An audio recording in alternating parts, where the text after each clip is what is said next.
तो दोस्तों अभी हम बात करने वाले हैं रियलिटी ऑफ बांग्लादेश के बारे में। अभी बांग्लादेश में हो क्या रहा है। एक्चुअली मैं आपको पूरे डिटेल में बताऊंगा इस वीडियो में कि बांग्लादेश में आखिरकार हो क्या रहा है। बांग्लादेश में जो शेख हसीना की सरकार थी वो अचानक से गिर गई, तख्ता पलट हो गया और वो अपने ही सरकार को छोड़ करके रिजाइन दे करके शेख हसीना को वहाँ से उसको भागना पड़ा। On after a month and a week of protests, the world's longest serving female head of government flees Dhaka. Many wondering if calm will now return. अब ये देख सकते हैं ये रियलिटी है बांग्लादेश की, है ना, आपको जो वीडियो में दिख रही है। और शेख मुजीबुर रहमान जो उनके शेख हसीना के पिताजी थे, बांग्लादेश को उन्होंने आज़ादी दिलवाने में 100% योगदान दिया हुआ था शेख हसीना के पिताजी।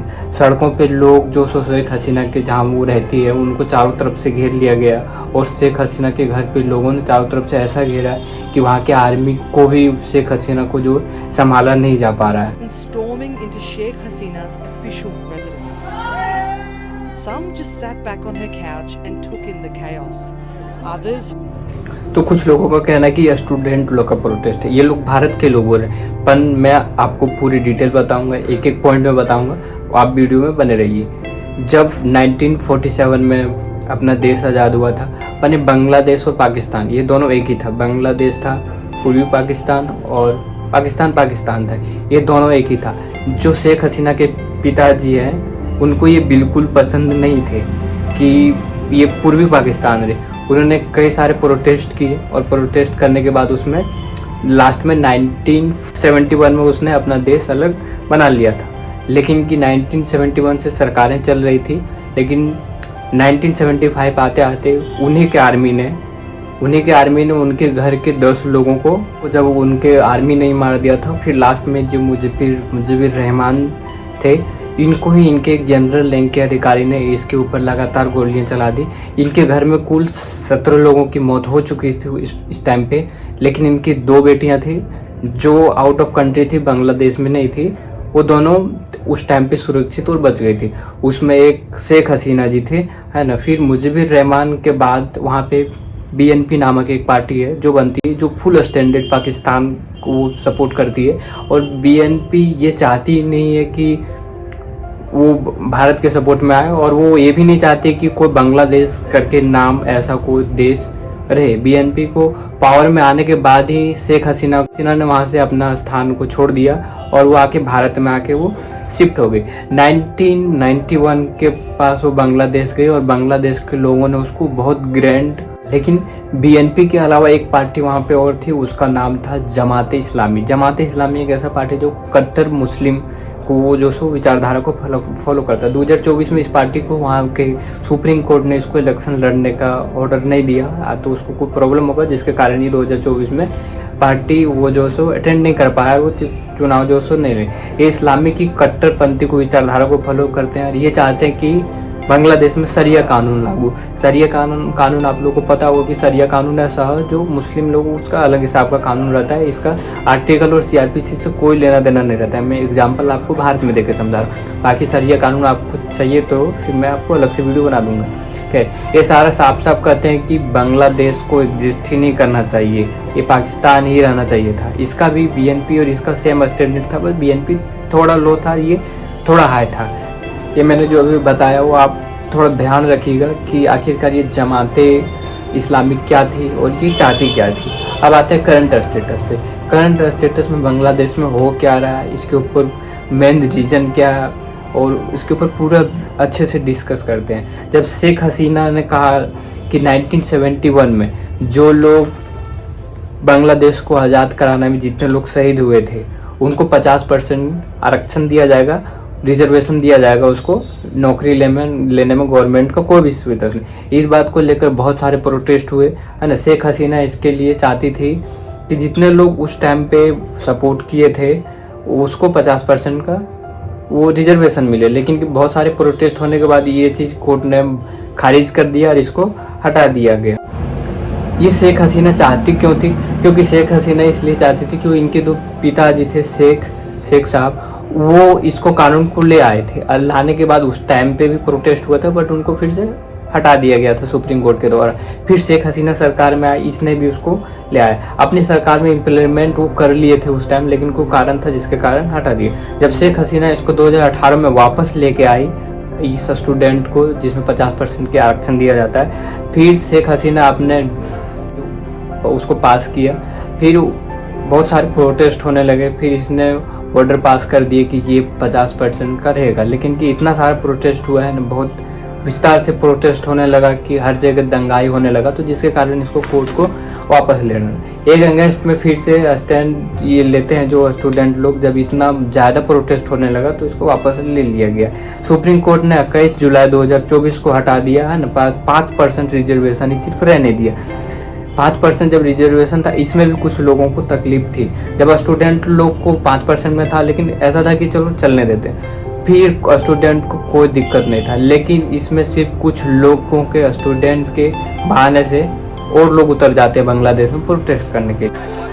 Political disgrace isn't any more complete. उसका स्टूडेंट लोग का डिमांड था कि जो प्रोटेस्ट में जैसे स्टूडेंट लोग फिर से प्रोटेस्ट करने लगे थे, तो स्टूडेंट लोग का डिमांड था कि जितने लोग पिछले प्रोटेस्ट में मारे गए हैं 2018 वाले में, उतने लोगों को जो लोग मारे गए हैं उसको मुआवजा मिलना चाहिए, और उस टाइम से जो जेल में बंद हैं उनको निकाल कर उसको रिजर्वेशन फुल देना चाहिए। क्योंकि रिजर्वेशन इसलिए दिया जाना चाहिए क्योंकि 2018 से वो लोग जेल में हैं। और फिर आगे ये तो होता है, फिर सरकार भी मान लेती है, बराबर हो जाता है। लेकिन इस बार जो प्रोटेस्ट हो रहा है अभी, इसमें वो लोग 9 पॉइंट लेके आए, लेकिन लास्ट में वो 1 पॉइंट पे ही रुक गए थे। लेकिन जो इस बार जो प्रोटेस्ट लेके आए थे 21 जो 21 तारीख को लेके आए थे, उसमें स्टूडेंट 9 पॉइंट अपने तरफ से लेके आए थे। लेकिन ये 9 पॉइंट प्रोटेस्ट होते होते कहाँ चले गए पता नहीं चला।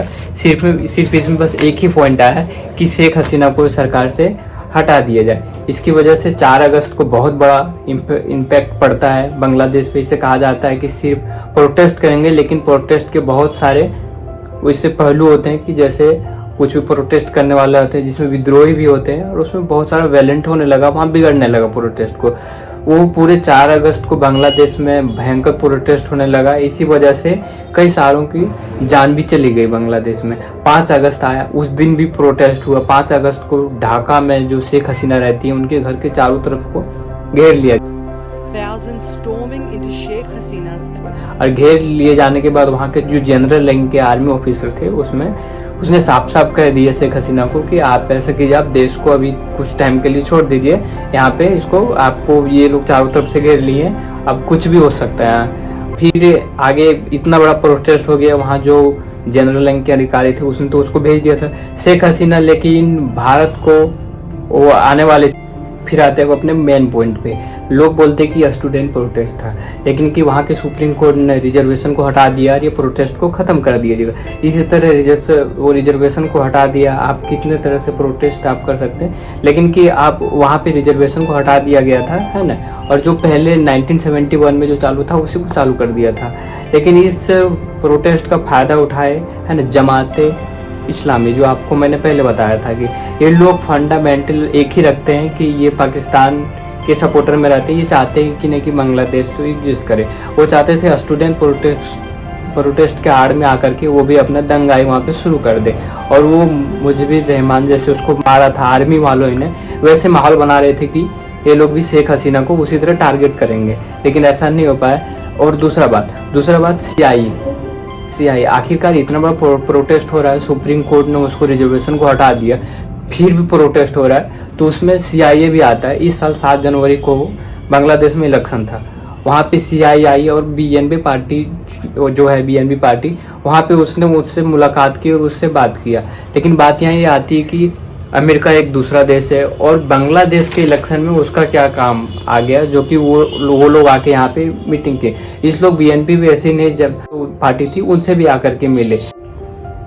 जब अमेरिका से सीआईए यहाँ पे आई थी 7 जनवरी को, जब यहाँ पे इलेक्शन था, तब शेख हसीना ने इस बात को कही थी कि देखो बांग्लादेश और म्यांमार को मिला करके एक क्रिश्चियन कंट्री बनाना चाहता है अमेरिका, ऐसा उसका स्टेटमेंट आया था। संबंध शेख हसीना भारत से बहुत ज़्यादा वो रिलेटेबल रखती है, लेकिन इसीलिए उस टाइम भी शेख हसीना ने इस बात को कहा था कि अमेरिका ये चाहता है कि बांग्लादेश और म्यांमार मिलके क्रिश्चियन उस टाइम जो क्लेम लगा रही थी शेख हसीना है ना, उस टाइम लग रहा था कि नहीं ये वो ऐसे ही है, लेकिन कि कुछ टाइम होते होते गुजरते गुजरते इस बात को देखा गया कि जो बांग्लादेश है वो भारत के साथ साथ चाइना को भी अपने मतलब वो लेवल में रखना चाहते हैं, उससे भी दोस्ती बढ़ाना। लेकिन इस बात को भी वहाँ देखा गया था कि बांग्लादेश में जो कैबिनेट में थे वो बहुत सारे मंत्री प्रो इंडिया थे और बहुत सारे वो जो मंत्री थे वो प्रो चाइना थे। इस बात को अमेरिका को ऐसा लग रहा था कि इसीलिए वो बैलेंस नहीं कर पा रहा है और वहाँ पे वो जैसे अपना कदम बढ़ा। यूएसए चाहता है कि वहाँ पे बैठ करके वो चाइना को वो अपना शरण नहीं दिया जाए।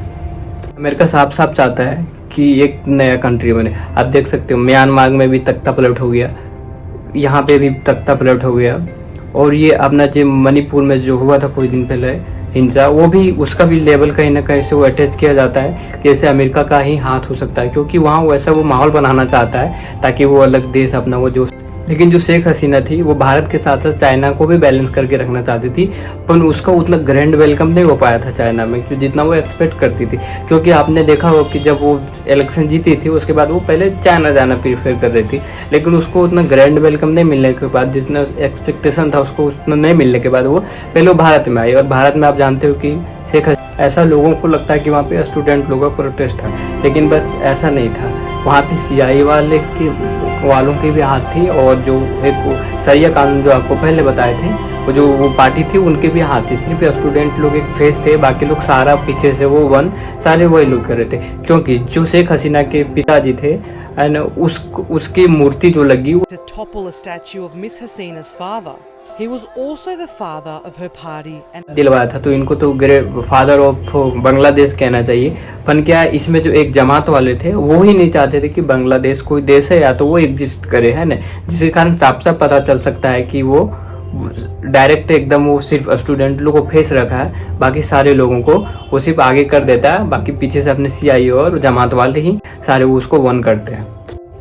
अब जैसे वहाँ से शेख हसीना निकली वैसे ही वहाँ पे देखा गया कि कई और देश का जो तालिबान का झंडा वहाँ पे where in Dhaka's government district it looked less like anarchy and more Taliban का झंडा फहराएगा, जिसका मतलब साफ साफ पता चलता है कि इसे स्टूडेंट लोग को प्रोटेस्ट से कोई लेना देना नहीं था। बाकी इसमें जो फ्लैग वो लहरा रहे हैं यार, इसका आर्मी का कहना है कि मतलब इसका अलग प्रोसेस होगा इसकी सरकार बनाने की। आप समझ सकते हैं कि इसका पाकिस्तान जैसा ही होने वाला, सरकार कुछ रहेगी नहीं, बट इसका जो है सारा हैंडल सेना करेगी और सेना अपने हाथ में रखेगी। आगे क्या हो सकता है वो आप लोग लाइव देख सकते हैं कि पाकिस्तान का कैसा भूख महंगाई चल रहा है ना, वैसे सेम इनका भी होने वाला। बाकी जब शेख हसीना का घर को लूटा गया प्रोटेस्ट के द्वारा, जब वो लूटा जा रहा था, पर उसमें इतने गंदे मेंटेलिटी वाले लोग हैं कि शेख हसीना के जो कपड़े थे उनको ऐसे पकड़ के उनके सारे फोटो वो खिंचवा रहे थे। आप देख सकते हैं बाजू में लगा होगा फोटो, आप देख लीजिए। ऐसे ऐसे मेंटेलिटी वाले लोग हैं वहाँ पे जो शेख हसीना को घर के लूट के उनके ही कपड़ों के द्वारा ऐसे फोटो लेकर के खिंचवा रहे हैं। ऐसे कई लोग भारत में बैठे हुए जिनका कहने का मतलब है कि ये स्टूडेंट प्रोटेस्ट है, वो 30-30 मिनट की वीडियो बना रहे। यही ध्रुव राठी, ये पिछले वीडियो में ऐसा कुछ 1-2 वीडियो पहले उसको इसने ऐसा कुछ बोला था कि भारत के जितने जीडीपी जितने स्पीड से ग्रोथ हो रही है उससे ज़्यादा ग्रोथ हो रही है बांग्लादेश की जीडीपी। और उसने ऐसा भी कहा था कि ये स्टूडेंट का ही प्रोटेस्ट हो। उसने माइंड वॉश ऐसा ब्रेन वॉश किया था कि हर ऐसे देखने वाले को लग रहा है कि 30 मिनट में ऐसा ब्रेन वॉश कर दिया कि सबको लग रहा था कि नहीं भाई ये स्टूडेंट लोग का ही ये प्रोटेस्ट है। लेकिन जब रियलिटी सामने आई, प्रोटेस्ट बढ़ा, उसके बाद आप देख सकते हैं कि कैसा कैसा वो सीन हुआ और अभी स्टूडेंट लोग का कोई हाथ नहीं। तो इससे हम लोग को ये देखना चाहिए कि देखो जो अमेरिका वाले जो हर जगह अपना बेसमेंट लेना चाह रहे हैं, कि ऐसे जो हमारे ये पिछले साल ये अपना श्रीलंका में हुआ, उससे 2 साल पहले म्यांमार में हुआ, तो इस चीज़ के ऊपर ध्यान देना चाहिए भारत सरकार को भी। और आप लोग देख सकते हो कि ये पिछले कई दिनों से ऐसा चल रहा प्रोटेस्ट है ना, तालिबान में भी ऐसा ही हुआ था।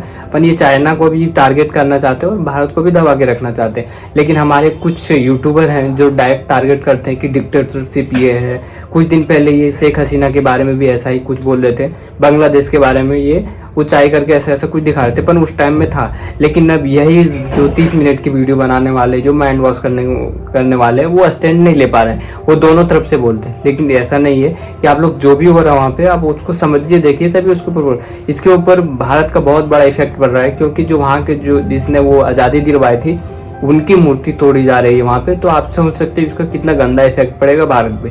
क्योंकि भारत को भी इस बात को सोचना चाहिए कि ऐसा नहीं किया जाना, और ऐसे बराबर प्रोटेस्ट वो जो हो रहे हैं और उनके ऊपर भी भारत को सोचना चाहिए कि ये क्या हो रहा है, आखिरकार ये क्यों हो रहा है। और फिर लास्ट में अपने बात करते हैं वहाँ के हिंदुओं के बारे में। ऐसा फंडामेंटलिस्ट जो आ रहे हैं वहाँ पे, जैसे जो लोग अभी देख रहे होंगे वीडियो आता है बहुत सारा कि जैसे हिंदुओं को वहाँ प्रताड़ित किया जा रहा है, हिंदू लोगों को, है ना, वो नहीं होना चाहिए। भारत सरकार को भी इसके ऊपर सोचना चाहिए कि आखिर क्या कदम उठाया जाए ताकि वो बढ़िया रहे।